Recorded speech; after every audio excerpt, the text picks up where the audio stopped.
Assalamualaikum dan salam sejahtera. Nama saya Muhammad Amirul Izam. Nombor matriks 07 DKM 19F 1123. Assalamualaikum, nama saya Muhammad Nizar Rushdi bin Yahya dan nombor kad metrik saya ialah 07 DKM 19F 1078. Nama saya Muhammad Izar bin Slani, nomor pendaftaran 07 DKM 19F 1090. Nama saya Muhammad Hakim bin Hadi Adam, nomor matriks 07 DKM 19F 1096.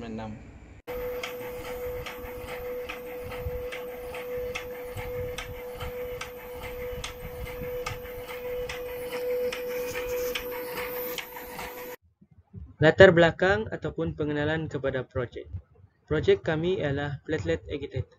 Platelet agitator merupakan sejenis mesin yang digunakan di hospital yang mempunyai kelengkapan yang lengkap untuk menggerakkan platelet. Beg darah platelet akan diletakkan dan disusun di atas tray dan digerakkan dalam keadaan lembut dan pergerakan secara melintang. Ini bagi memastikan kualiti dan kepekatan darah platelet dapat dijaga dengan baik. Berbanding dengan platelet agitator yang sedia ada pada sekarang, kami menggunakan inovasi coding Arduino untuk menghidupkan motor ataupun running motor selama 15 minit dan ianya akan berhenti rehat selama 5 minit. Penyataan masalah yang pertama, kos platelet agitator. Penghasilan bagi setiap unit agitator memerlukan kos yang tinggi. Kedua, kekurangan alat kemudahan perubatan. Klinik atau hospital yang berada di kawasan pedalaman tidak mempunyai alat perubatan yang lengkap. Hal ini mungkin disebabkan oleh kos platelet agitator tadi yang agak tinggi.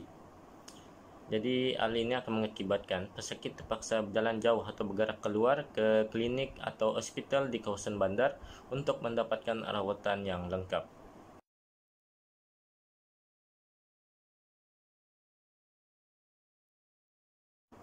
Yang ketiga, backup plan. Mesin agitator yang sedia ada di pasaran tidak sesuai digunakan di kawasan pedalaman karena ia tidak mempunyai backup plan jika berlaku apa-apa masalah. Contohnya, kita sedang menggunakan mesin agitator ni dan tiba-tiba berlaku masalah seperti blackout. Jadi mesin agitator tadi tidak akan dapat digunakan sepenuhnya. Objektif kajian yang pertama adalah untuk membuat reka bentuk mesin platelet agitator, dan yang seterusnya adalah untuk mencipta mesin platelet agitator. Ini ialah carta alir pembuatan platelet agitator. Anda boleh melihat sendiri cara pembikinan dari mula hinggalah ke tamat. Seterusnya ialah penyediaan bahan dan alat. Bahan dan alat yang kami guna ialah MDF, stainless steel plate, angle bar steel, aluminium shaft, belt, ball nut, handrail, gergaji, gam kayu, gam epoxy, sesiko L, pulley, Arduino, stepper motor, LCD, crocodile clip connector, GB power battery, screw, jumper wire, module breakout braid, stepper motor module, battery snap connector, dan juga bateri. Seterusnya, proses pembuatan platelet agitator. Pertama sekali, memotong besi mengikut ukuran yang telah ditetapkan. Seterusnya, menghaluskan hujung permukaan besi yang baru dipotong dengan menggunakan grinding machine supaya ianya kelihatan halus dan tidak tajam. Yang ketiga, mencantumkan setiap besi dengan menggunakan welding MIG untuk dijadikan kerangka. Yang keempat, pemasangan komponen elektronik dan penyambungan litar dilakukan. Yang terakhir sekali, platelet agitator yang telah siap dipasang dan dikemaskan telah terhasil. Disebabkan kami menggunakan Arduino Uno R3 dan alatan elektronik yang lain, seperti yang tertera dalam slide, berikut merupakan coding yang kami gunakan untuk platelet agitator.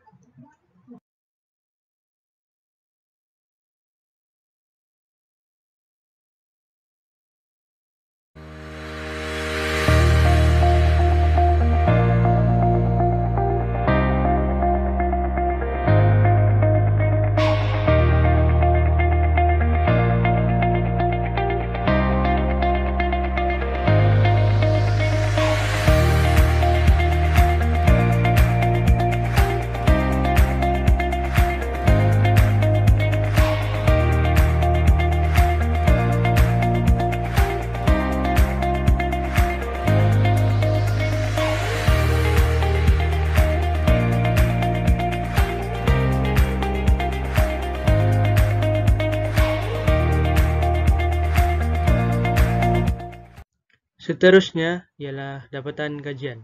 Mekanisme untuk platelet agitator kami menggunakan motor stepper yang di mana motor stepper akan bergerak atau start serta-merta apabila sumber kuasa dibekalkan selama 15 minit dan ianya akan berhenti 5 minit ataupun stop 5 minit dan ianya akan berterusan kecuali punca kuasa tidak dibekalkan ataupun sambungan wayar dicabut.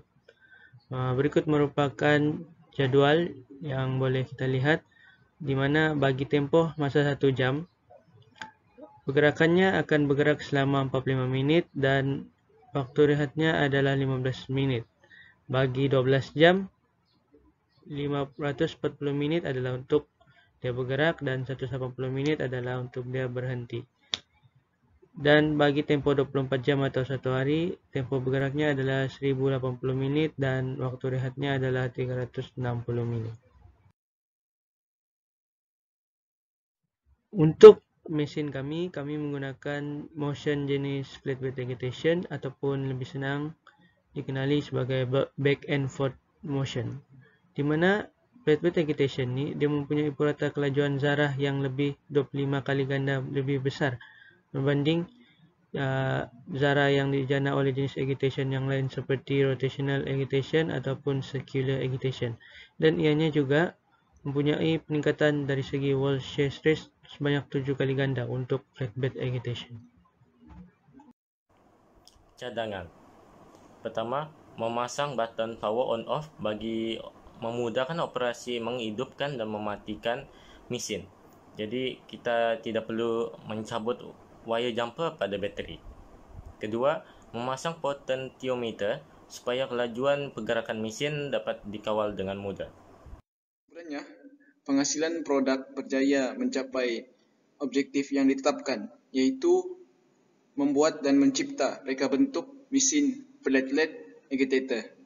Seterusnya, dapat menjimatkan kos serta selamat untuk digunakan. Mesin ini juga dapat berfungsi ataupun bergerak mengikut coding Arduino yang telah ditetapkan. Dan akhir sekali, mesin juga dapat mencapai objektif dengan dapat menggerakkan 2 bag darah platelet.